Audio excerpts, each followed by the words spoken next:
Okay, I got time to do some more of this.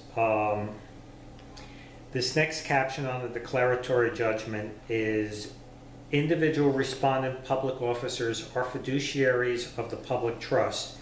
And I happen to be on page 8 of the 17 for this draft sample of the declaratory judgment. Continuing on. Individual respondents named in petitioner's complaint are public officers and as such are defined as fiduciaries and are fiduciaries of the public trust and must observe the utmost loyalty to the constitutions that created or erected the public trusts. The Constitution and the laws of the United States, which shall be made in pursuance thereof, and all treaties made of which shall be made under the authority of the United States, shall be the supreme law of the land, and the judges in every state shall be bound thereby. Anything in the Constitution or laws of any state to the contrary notwithstanding.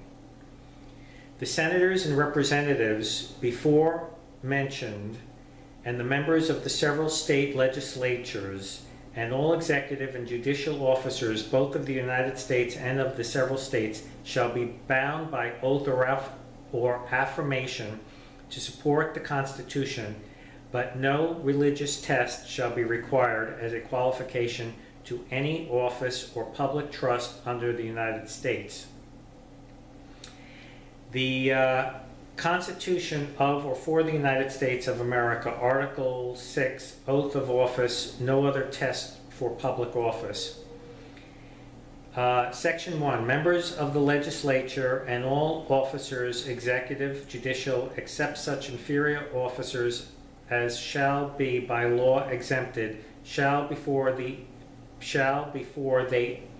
enter on the duties of their respective offices, take and subscribe the following oath or affirmation.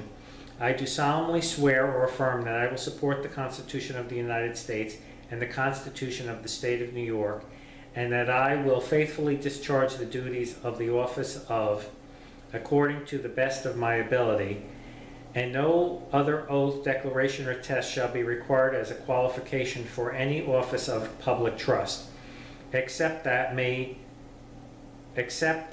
committee of the political party may, by rule, provide for equal representation of the sexes on any such committee, and a state convention of a political party, of which candidate for public offices are nominated, may by rule provide for equal representation of the sexes, and any committee of such party, amended by Constitutional Convention of 1938 and approved by vote of the people November 1938. The Constitution of the State of New York, Article 8, from the New York State Department of State Division of Corporation, State Records, and UCC, the website, and then I named it. Public officers and state employees. The New York State Constitution and Public Officers Law require public officers, including elected officers, to take and file an oath of office. Public officers who are state officers will also need to file a related certification pursuant to the Public Officers Law. The Civil Servant Law requires employees of the state to take and file an oath of office or an alternative statement. State employees are also required to file a related certification pursuant to the Public Officers Law. The requirements for public officers and state employees are described below. In order to assist filers, the Department of State has prepared forms to use by public officers and state employees. Then it goes on to public officers, oath of office, and blah, blah, blah, blah, blah, blah. And then it goes public officers, Section 78, certification, and goes on and on about this is within the state of New York, mind you. So again, I don't know how relevant that is. but that goes on several pages, and now I'm on page 12. Going under the subtitle Jurisdiction, the court has jurisdiction over its property, person, or name, Anthony Rubio, and subject matter pursuant to New York State 3001, 28 U.S.C. 2201, and the Declaratory Judgments Act. Next subtitle, Cause for Demand. Exhibit A, a demand for administrative hearing dated March 15, 2015, and notice of default dated April 14, 2015 are hereto attached and incorporated herein by reference again. Petitioner is unsure and uncertain as to his rights and obligations concerning a public record, an instrument showing an organization was created which was issued by State of New York through its authorized officers or representatives. Petitioner believes and thereon alleges that his rights are being affected by statutes, regulations, and ordinances of the respondents and their or other similar political subdivisions and or municipal corporations as a result of the issue or an improper use of the instrument. Petitioner wishes and desires to correct any and all misunderstandings between the parties. Petitioner believes and thereon alleges that respondents are the names, trustees, agents, substitutes, and employees. Respondents, other public officers in other political subdivisions and municipal corporations have acted and have intentionally misrepresented to petitioner to presume falsely and unknowingly accepting liability on behalf of the state, as if petitioner is an agent, employee, and trustee of or property belonging to respondents or some corporation. Petitioner has contacted, inquired, given notice, and or spoken with respondents or agents or other public officers, and have in good faith attempted to clarify, verify, ascertain, and discover the legal relationship, status, rights, duties, and obligations which appear to exist between the parties. No response was ever given or questions answered or inquiry satisfied. Petitioner believes and thereon alleges that the respondents have a legal duty to speak but have remained silent so that petitioner will act to his legal injury, and that the respondents have and or will have obtained a thing of value directly or indirectly from petitioner as a result. Petitioner is uncertain as to an allegation of fact surrounding the creation of an organization and the token, evidence, proof, and mark evidencing its legal existence. Petitioner believes and thereon alleges the organization was organized as a result of false and misleading words and information on a report filed with the registrar. Petitioner believes and thereon alleges their respondents used petitioner's unalienable natural inherent rights or his property freely provided by our Creator in commercial and legal transactions without petitioner's knowledge or consent. Petitioner believes and thereon alleges certain rights are guaranteed by law and that petitioner is entitled to the rents, produce, profits, monies, and proceeds derived from his property. I'll get to that in a minute, defining that. Petitioner alleges and claims injury and loss as a result of respondents' deceitful and self-serving acts. At this time, petitioner is not seeking punitive or compensatory damages. However, petitioner requires answers on this matter. It is not optional. Silence is the equivalent to acquiescence, agreement by consent that the State of New York is liable for its registered organization, name, person, estate, fictitious entity, taxpayer, Anthony Rubio.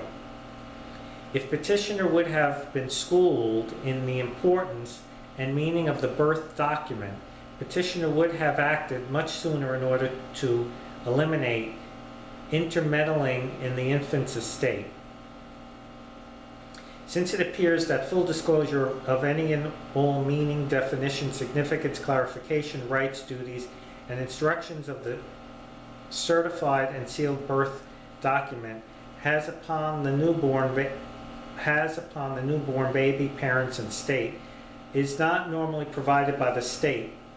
The Supreme Court may desire to accept this controversy, as it may be in the best interest of the state of New York to examine its exact public policy with regard to full disclosure in the spirit of justice, as opposed to the appearance of intentional misrepresentation for personal profit and gain. The next subtitle is Claim for Relief.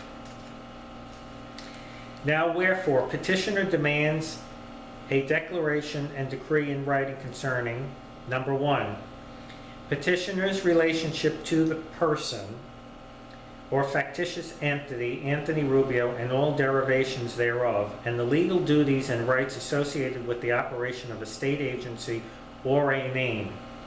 Number 2, what is the petition's status in relationship to the state of New York at law?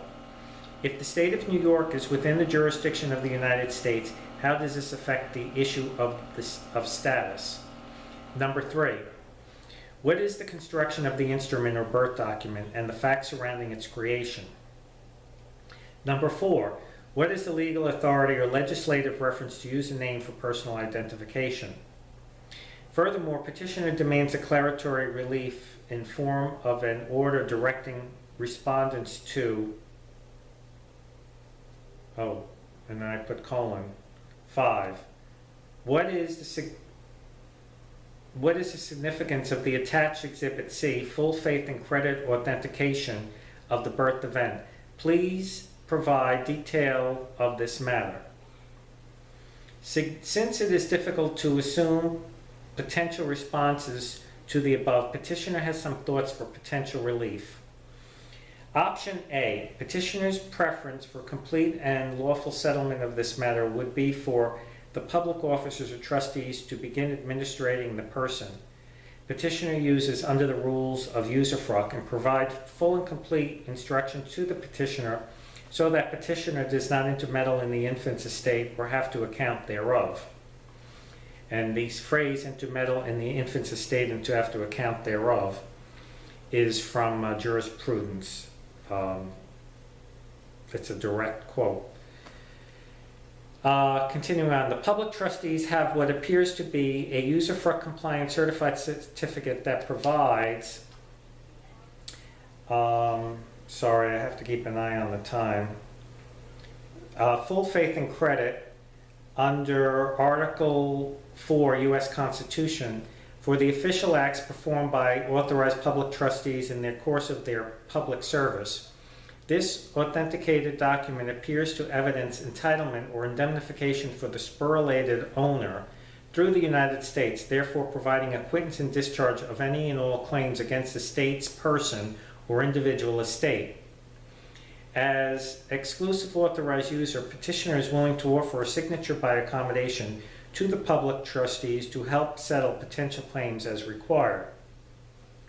Also, petitioner has no issue whatsoever to endorse over to the state of New York or the United States as usufructuaries, as advised by the public trustees, any checks, bank accounts, and retirement accounts in the name Anthony Rubio, as petitioner believes that the trustee sends this worthless paper over to the Treasury for the sole purpose of obliterating, extinguishing, and retiring the national debt. Fortunately, during this exercise, this matter will be clarified by the respondents in court, as petitioner is open to any and all corrections, instructions, advice, clarification on the lawfully intended proper use as opposed to presumptive suretyship of this individual estate or registered organization. Petitioner believes this to be a win-win solution for the trustees, petitioner, the United States, and other generations. And I'll discuss option 2 in a moment, but just for certain clarification. Excuse me.